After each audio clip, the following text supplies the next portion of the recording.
神通了！去！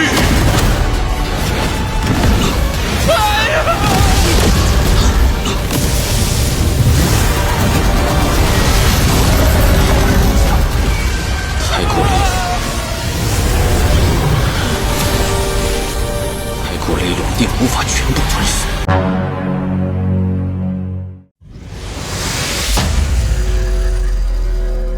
Cik. Oke guys, welcome back to Cakra Diva Reinkarnasi dalam pembahasan alur cerita Renegade Immortal Siani episode ke-148. Seperti biasa kita review dulu alur cerita episode sebelumnya di mana Wang Ling tiba di planet Qingling yang akan dijadikan planet kultivasinya sendiri. Setelah bertemu dengan Zhang Xinghai yang telah mencapai akhir usianya, Wang Ling memperpanjang hidupnya selama 10 tahun dan menugaskan keluarga Zhang mengumpulkan ki dendam dari seluruh planet. Dia kemudian menyegel puncak Hengyun sebagai tanah terlarang sebelum mengasingkan diri untuk menyempurnakan berbagai pusaka termasuk cambuk kunci yang akan dia gunakan sebagai wadah domain sebab akibat yang akan dia kembangkan. Setelah 10 tahun berlalu, Wang Ling menembus puncak Rana Ascendant dan bersiap mencari kuali Guntur untuk memasuki alam abadi Guntur. Ketika bertemu rombongan keluarga Zhang dari planet altar suci yang mendengar bahwa ada utusan istana abadi Guntur jadi-jadian yang sedang berkeliaran. Gimana cerita selanjutnya? Langsung aja kita terobos. Zhang Zhen meminta Wang Ling untuk tidak berpura-pura di hadapannya karena selain tidak mungkin seorang utusan istana abadi Guntur tidak memiliki banyak keluarga kultivator bawahan yang bisa memberinya banyak kuali Guntur. Dia sendiri sudah pernah menemui semua utusan istana abadi Guntur yang ada di wilayah selatan ini. Meskipun nih lagi-lagi Wang Ling kan nggak pernah ngomong sekalipun kalau dia adalah utusan istana abadi Guntur ya. Tapi pemilik mutiara pembangkang surga itu memilih untuk tidak menjelaskan apapun dan berkata bahwa dia hanya menginginkan satu kuali Guntur. Zhang Zhen sudah memandang rendah Wang Ling yang hanya merupakan ahli puncak ascendant dan langsung melepaskan serangan meski pada akhirnya langsung ditahan oleh Du Jian.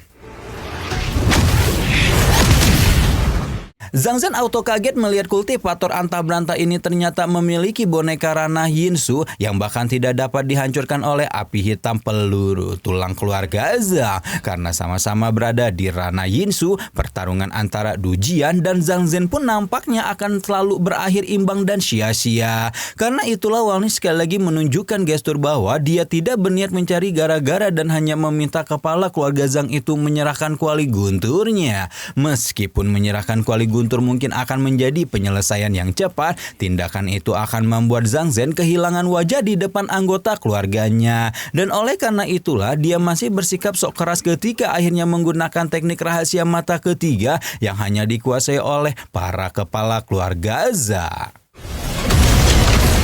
Wang Ling juga tidak tinggal diam melihat Zhang Zhen mengeluarkan teknik andalannya dan berusaha membendung kekuatan mata ketiga itu dengan batu gunung yang sebelumnya dia begal dari Tanla. Meskipun sekalipun Wang Ling sudah menggunakan batu gunung, nampaknya Zhang Zhen sangat masih begitu sulit untuk dihadapi. Bahkan samar-samar pemuda itu dapat merasakan ada kekuatan ilahi misterius yang tersembunyi dalam teknik mata ketiga Zhang Zhen.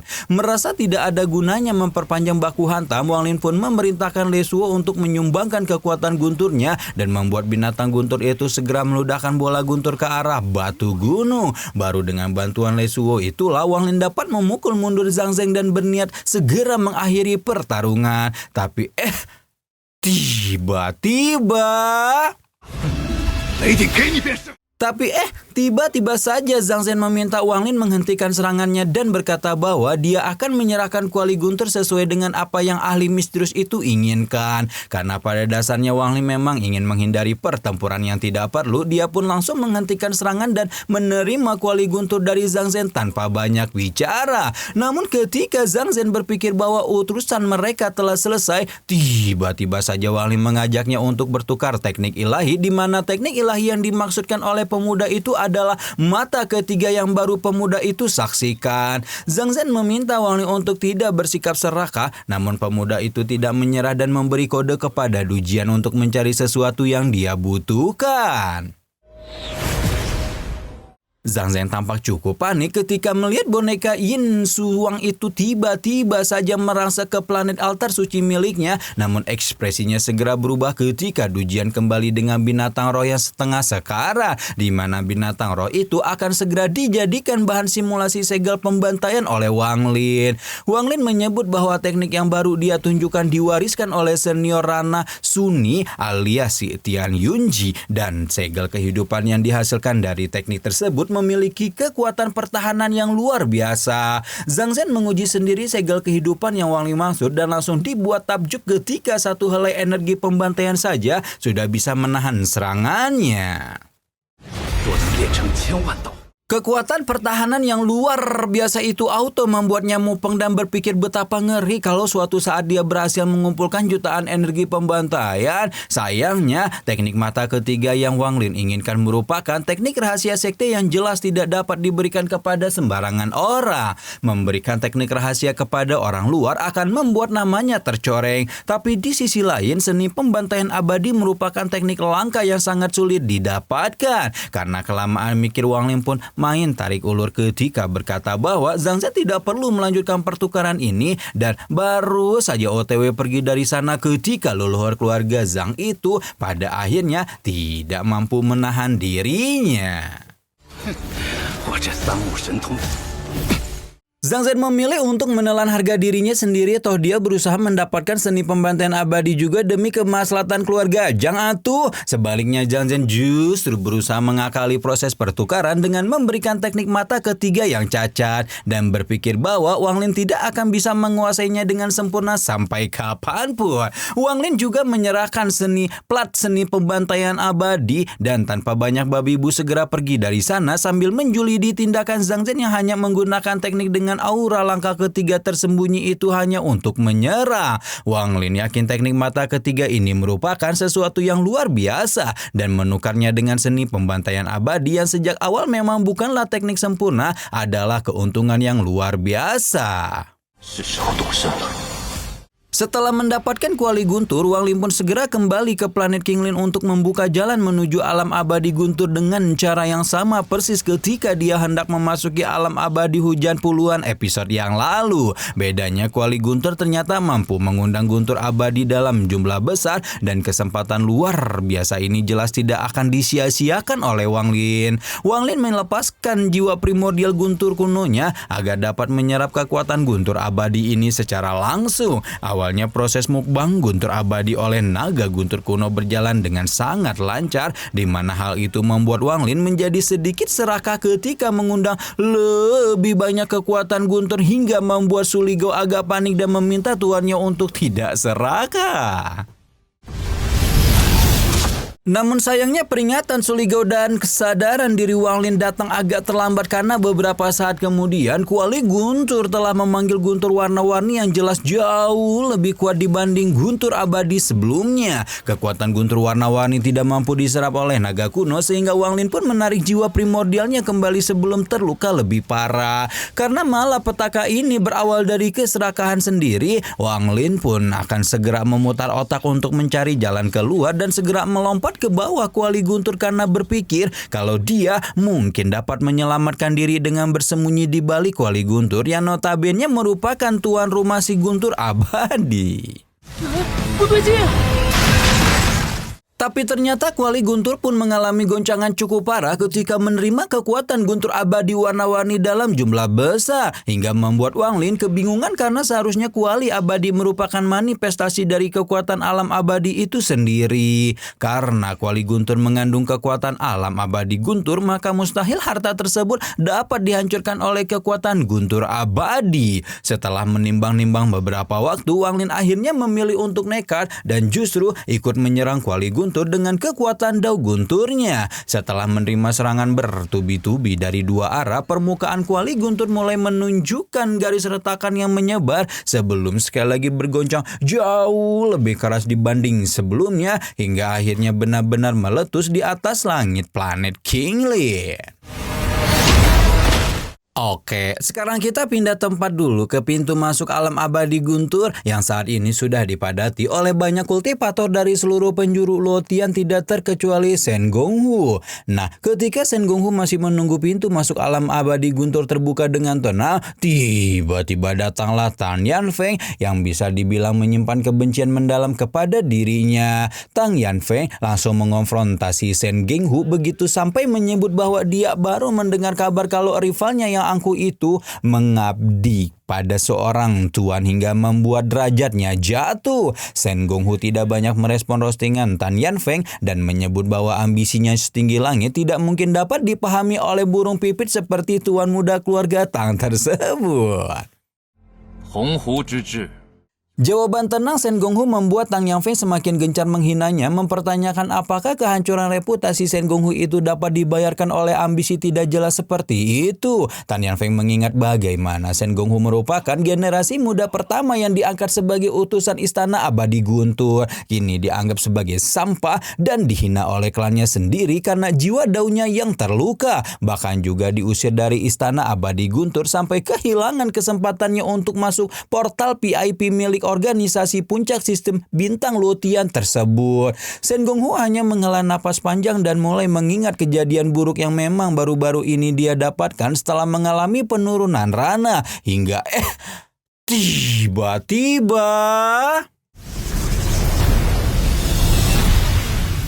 tiba-tiba saja sebuah gelombang guntur warna-warni dengan aura mengerikan melesat dengan kecepatan luar biasa di mana pusat dari gelombang guntur itu tidak lain dan tidak bukan adalah Wang Lin. Secara mengejutkan Wang Lin mampu menerobos gerbang abadi yang belum terbuka hingga membuat semua orang hanya bisa membelalakan matanya penuh kejotan. Hal yang sama juga terjadi pada Shen Gonghu di mana dia mampu mengenali dengan jelas tuannya yang berada di dalam gelombang guntur dan semakin mempertanyakan setinggi apa kultivasi tuannya hingga mampu menerobos gerbang abadi. Kejadian ini membuat Shen Gonghu auto melupakan segala roastingan Tang Yanfeng dan kembali meyakini 100% bahwa keputusannya mengabdi kepada Wang Lin adalah sebuah kebenaran. Iya, sebenarnya Shen Gonghu ini kembali salah paham ya guys ya, karena Wang Lin bukannya memiliki kultivasi yang tumpe-tumpe sampai bisa menerobos gerbang abadi, tapi pemilik mutiara pembangkang surga itu ikut terseret oleh ledakan kuali guntur yang sudah overload guntur pemandu. Karena udah overload guntur pemandu itu langsunglah mencari jalan kembali ke alam abadi guntur tempatnya berasal, dan Wang Lin ini nebeng aja sehingga seolah-olah dia terlihat menerobos gerbang abadi. Karena itulah begitu sampai di alam abadi guntur, tubuh Wang Lin langsung dipenuhi oleh luka-luka karena pendarahan yang tidak sempurna. Namun kondisi ini masih bisa dibilang beruntung karena guntur pemandu memiliki lebih dari cukup kekuatan untuk meluluhlantahkan tubuh dan jiwanya. Wang Lin langsung masuk dalam kondisi kultivasi untuk memulihkan diri dan pada saat yang sama menyebarkan indera ilahinya ke seluruh alam abadi guntur untuk mencari perbedaannya dengan alam abadi hujan yang sudah pernah dia masuki. Sementara Wang Lin menelaah situasi di alam abadi guntur, seorang lelaki parubaya bernama Master Flame Spark atau Yan Leji tampak sedang bersantai di puncak gunung hitam ketika tiba-tiba saja dia merasakan fluktuasi gelombang guntur yang muncul ketika seseorang masuk alam abadi guntur. Yan Leji menunjukkan keterkejutan ketika melihat fluktuasi itu karena gerbang abadi belum dibuka, dan ini adalah kali pertama dia melihat seseorang menerobos masuk ke alam abadi guntur. Dengan santai Yan Leji menangkap petir warna-warni yang sebelumnya hampir membuat Wang Lin pindah alam, di mana kemampuan ini bukanlah sesuatu yang aneh karena Yan Leji sendiri adalah ahli langkah kedua Rana Suini yang entah sejak kapan berada di alam abadi guntur. Fenomena ini membuatnya berpikir apakah siapapun yang baru menerobos masuk alam abadi ini merupakan orang yang memiliki takdir besar. Namun persetan dengan segala takdir dan tetek bengeknya, Yan Leji dengan santai membentuk sebuah formasi kuno raksasa di mana tujuan utamanya adalah menyempurnakan formasi tersebut, di mana setelah formasi kunonya sempurna dia pasti dapat menyelesaikan dendam panjangnya dengan Zhong Xuan selaku salah satu pemimpin sistem bintang aliansi kultivasi. Oke, sekarang kita balik lagi ke Wang Li yang sudah selesai memulihkan diri dan memindai alam abadi Guntur hingga menyadari kalau alam abadi di sistem bintang Luotian ini jauh lebih luas dibanding alam abadi hujan. Wang Li mulai mengingat-ingat setiap penjelasan Seng Gonghu mengenai alam abadi Guntur, di mana harta utama dari alam abadi Guntur adalah jasad abadi dan Yuan Kai langka. Menurut yang Seng Gonghu tahu kalau sudah ada 8 jasad abadi yang ditemukan di alam abadi Guntur, di mana siapapun yang menemukannya akan mendapatkan keuntungan yang tidak ternilai. Selain jasad abadi, alam abadi Guntur juga menyimpan Yuan Ki langka yang sangat berguna baik untuk ahli langkah pertama maupun langkah kedua. 若是第一步修士得到，另外，雷仙界内。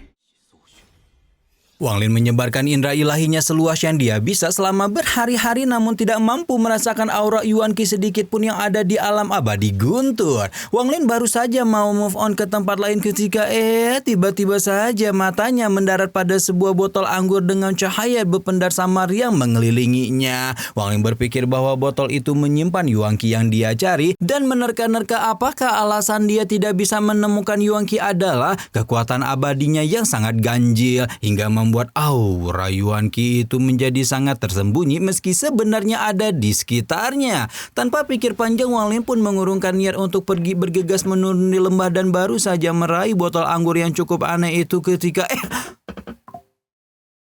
tiba-tiba